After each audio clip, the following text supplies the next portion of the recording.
Allora, rientrati in studio, allora come avevamo annunciato vi proponiamo questa intervista ad Ermanno Olmi, il regista, in occasione del suo 80° compleanno e racconta appunto insomma lo ascoltiamo le sue parole. Facendo questo film mi sono accorto che in maniera molto rimarcata, ma fuori dalla consapevolezza degli interpreti e dei soldati di allora, c'era, come dire, un galleggiare di sentimenti che nelle guerre recenti, nelle guerre attuali, sono assolutamente scomparsi. Ebbene, io forse perché da bambino ricordo che mio padre spesso mi raccontava della Prima Guerra Mondiale, dove aveva partecipato come bersagliere e, come dire, avendo vissuto tutte quelle azioni belliche di estrema tragicità e rischio, la cosa che mi colpì allora fu che in certi momenti lo vedevo commosso al punto di piangere. E allora io, bambino, piccolo, capii che dietro quella memoria c'era qualcosa di straordinariamente carica appunto di sentimenti. E da lì ho cominciato a pensare, può esserci una guerra che uccide gli uomini ma non i sentimenti? Ecco, beh, questa è la domanda di Ermanno Olmi, no? Lisa Bregantini, come possiamo commentare? L'importanza del ricordo, innanzitutto, l'abbiamo visto, lo sentiamo appunto dalle parole di Olmi, e anche di come viene raccontata le cose. Io partirei proprio dalla domanda che si è fatto il regista Olmi, e cioè può esistere una guerra che uccide gli uomini e non uccide i sentimenti?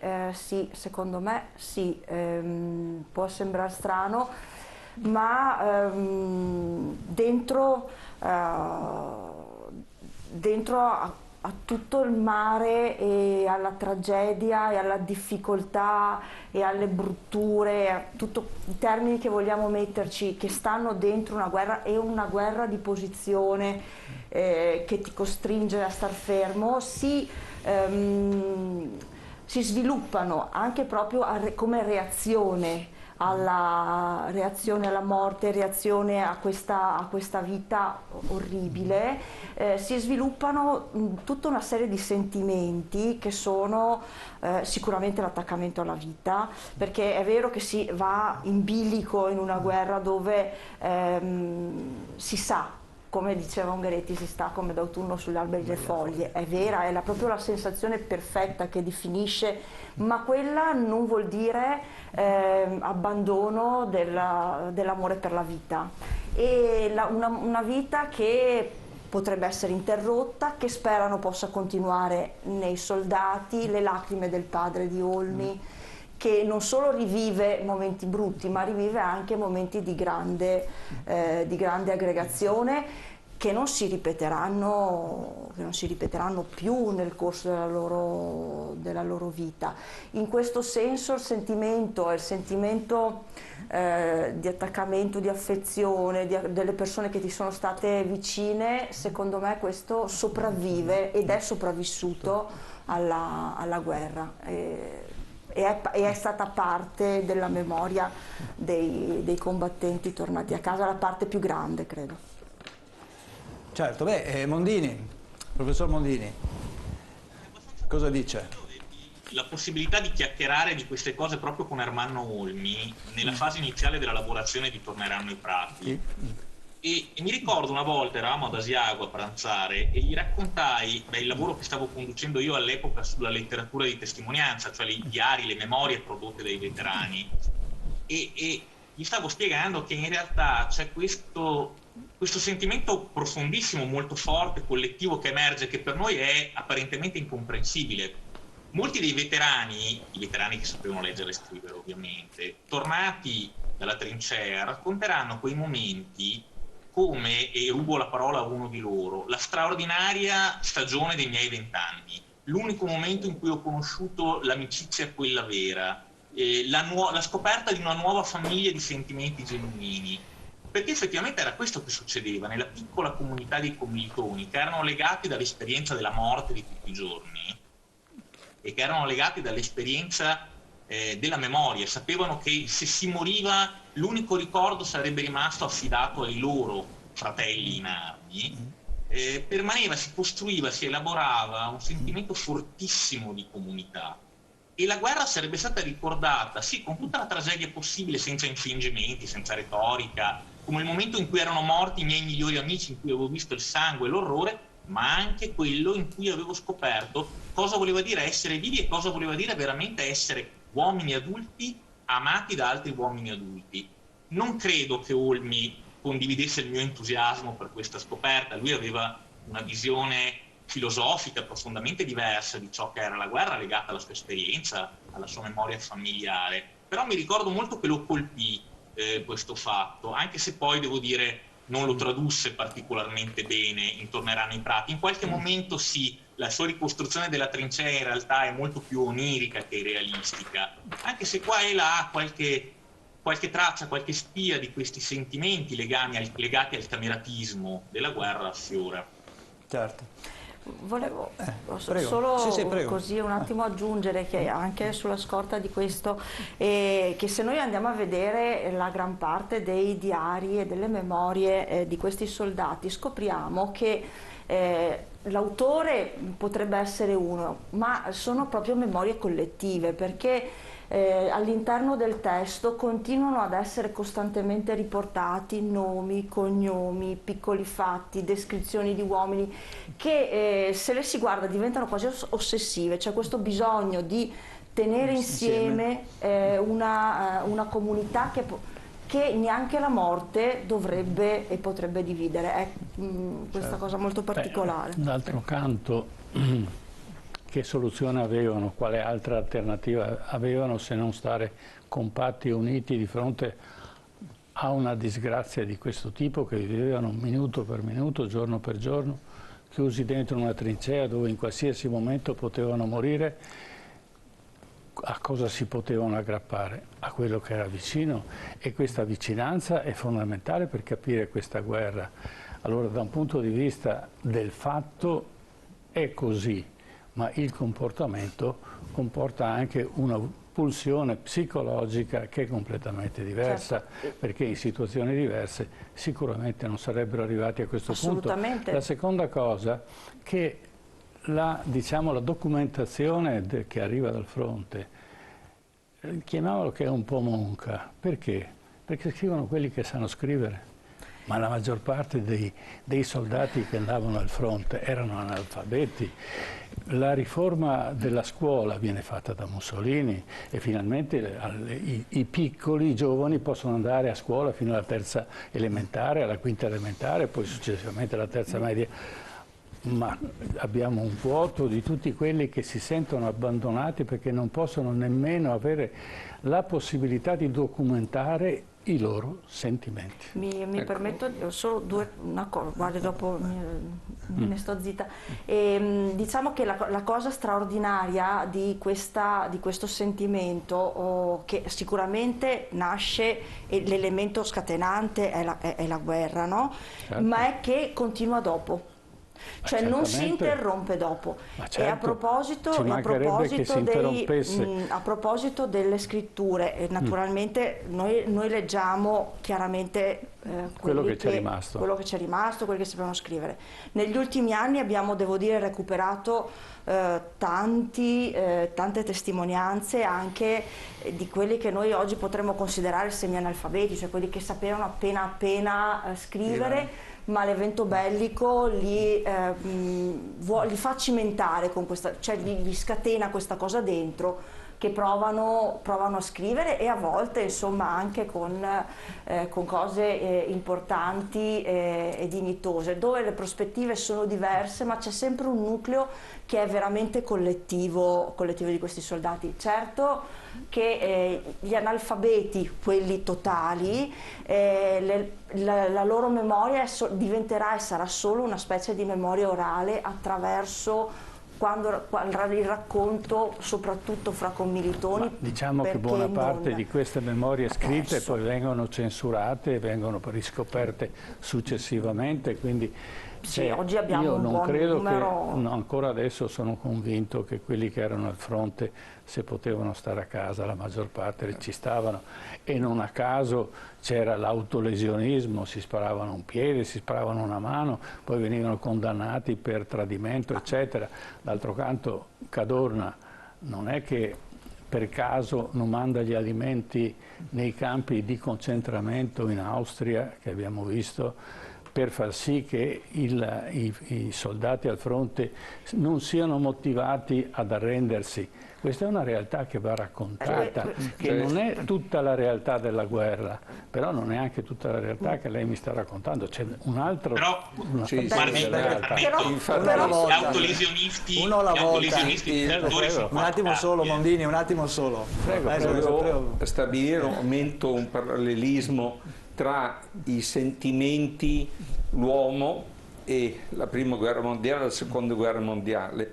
Leggendo fondamentalmente i diari si capisce che il soldato, chiamiamolo più o meno istruito, voglio dire, percepisce alla fine la prima guerra mondiale come una guerra di attaccamento, di difesa della propria terra, dei propri beni, delle proprie donne, perché dopo Caporetto c'era il rischio, prima, no? Dopo Caporetto c'era il rischio di trovarsi sul Po, e gli austro-ungarici avevano scritto sull'elmetto: ci troviamo a Milano, tanto per essere chiari fino in fondo dove ritenevano di arrivare.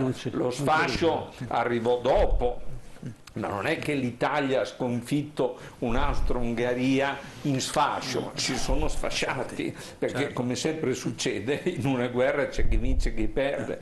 La seconda guerra mondiale, invece, se uno legge i libri e i diari, si accorge che il soldato italiano si chiede perché mai si trova sul Don, perché mai si trova El Alamein, perché mai, voglio dire, si trova nella penisola balcanica a fare la guardia a chi o a combattere i partigiani. Cioè sono due aspetti profondamente diversi che anche a me oggi creerebbero un enorme disagio: combattere per una causa giusta o combattere per una causa ingiusta, come è stata la seconda guerra mondiale. Lì siamo stati dalla parte sbagliata, è evidentissimo. Ecco, e quindi torniamo alla prima guerra mondiale. Ma torniamo alla prima guerra mondiale. C'era il professor Mondini che voleva intervenire. Chiedo scusa. Molto rapidamente, ovviamente. No, volevo dire che la migliore dimostrazione di quello che è il consenso di massa alla guerra, che rimane solido anche attraverso la tragedia di Caporetto e dopo lo sfascio del fronte, è proprio il fatto che nell'esercito italiano, a differenza di ciò che succede ad esempio nell'esercito francese, le diserzioni, gli ammutinamenti di massa, i passaggi al nemico e i fenomeni di autolesionismo sono, proporzionalmente parlando, una minoranza. I disertori che disertano veramente sono quelli che vengono condannati per diserzione perché hanno ritardato il rientro dalla licenza, no, quelli che passano al nemico sono 4 gatti. Su un esercito di quasi 6 milioni di uomini, messi tutti insieme, sono alcune migliaia disertori, traditori, penitenti, autolesionisti. Ma perché Cadorna allora non manda approvvigionamenti ai prigionieri? È la famosa prova del 9. In Italia non è successo nulla di paragonabile né a quello che è successo in Russia, dove l'esercito collassa ed è di fatto la causa scatenante del crollo del regime zarista, né a quello che succede in Francia, dove, voglio dire, nell'estate del 17 in Francia la metà delle divisioni di fanteria di prima linea si ammutina per non rientrare in linea. Certo. In Italia non succede nulla del genere. Questo forse andrebbe sottolineato per spiegare non tanto l'entusiasmo patriottico, non credo che siano termini utilizzabili per il fante italiano, ma l'attaccamento al senso del dovere e alla comunità dei fratelli in armi. È quello che cementa il consenso. E il consenso è ciò che permette all'esercito italiano di sopravvivere a Caporetto e continuare a combattere fino a Vittorio Veneto. Le motivazioni e il fronte è completamente diverso da un punto di vista strategico. Il fronte franco-prussiano, franco-germanico è completamente diverso rispetto al fronte che abbiamo noi, fortunatamente. Il nostro è peggio, e lì c'è, molto peggio. Non abbiamo sentito. No, dico, il nostro fronte è molto peggiore. Non esiste un fronte geograficamente e operativamente peggiore di quello italiano. Questo non ci sono dubbi. Persino i più accaniti detrattori dell'esercito italiano e dei suoi generali, e Dio solo sa se c'è materia per essere detrattori dei generali italiani, non possono disconoscere il fatto che non esiste un fronte geograficamente e operativamente così difficile, così impegnativo, così pernicioso, così seccante come quello italiano. Una cosa è combattere sulla terra molle delle Fiandre, dove mai che vada, se mi arriva un obice a 20 metri di distanza probabilmente affonda nel fango. Una cosa è combattere sul Grappa e sulle pietraie del Carso, dove il proiettile più piccolo di artiglieria fa 20 feriti tutto intorno. No, cioè non c'è un fronte peggiore. Se il soldato resiste sul fronte italiano è un soldato che deve la sua resistenza a qualche motivazione. Questa motivazione va spiegata. Non esiste una motivazione migliore per spiegare il consenso di massa alla guerra della psicologia del piccolo gruppo e dell'attaccamento alla gerarchia percepita come una gerarchia naturale. Bene. Allora chiudiamo con l'ultimo intervento, quello del Papa? No, quello degli italiani. Di chi volevi... Uomini contro. Col film Uomini contro, certo. Allora, sì, ci fermiamo qui perché il tempo è scappato via, chiedo scusa a Lisa Bregantini, ma avremo modo di ritornare sull'argomento anche in altre occasioni. Allora, vi proponiamo questo breve spezzone del film Uomini contro, che racconta in maniera, come dire, molto molto realistica quello che avveniva al fronte. E io le ordino di uscire ugualmente. E subito. Se lei mi dà un ordine, io non posso fare nient'altro che eseguirlo. Tienilo per mio ricordo. Vuole o non vuole dare l'ordine di intervenire? Signor no. Va applicato l'articolo 92, decimazione. Io non ho fatto niente! Non voglio morire! Non voglio! Basta!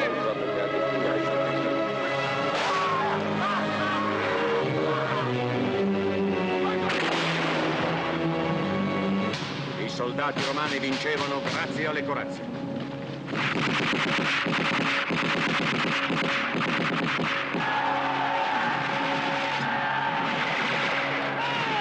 Basta, soldato italiano!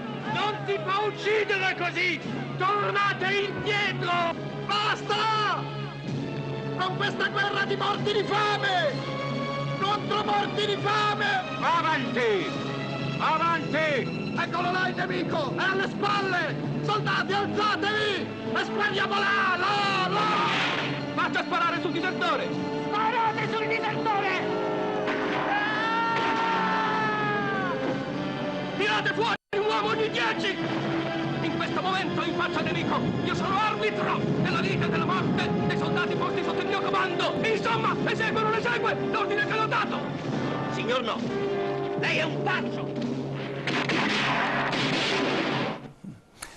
Ecco, bene, chiudiamo qua questa nostra ampia parte dedicata al 4 novembre 1918 e a tutte quelle che sono le ragioni e le problematiche di questa grande guerra. Allora, grazie per essere stato con noi alla dottoressa Lisa Bregantini, ricercatrice storica, Associazione Nazionale Reduci e Combattenti, grazie al professor Enzo Raise, immunologo, ma anche appassionato storico, e grazie al professor Marco Mondini. Buonasera professore, grazie per essere stato con noi, docente di storia militare all'Università di Padova. Adesso noi andiamo in pubblicità, ma subito dopo torniamo per parlare di un'altra problematica importantissima, è quella, diciamo, tra virgolette, dei diritti delle donne, perché in questi ultimi mesi si sono verificati e manifestati dei fatti che, come dire, sembra che si voglia ritornare indietro nel tempo, ma ne parleremo tra poco, dopo la pubblicità.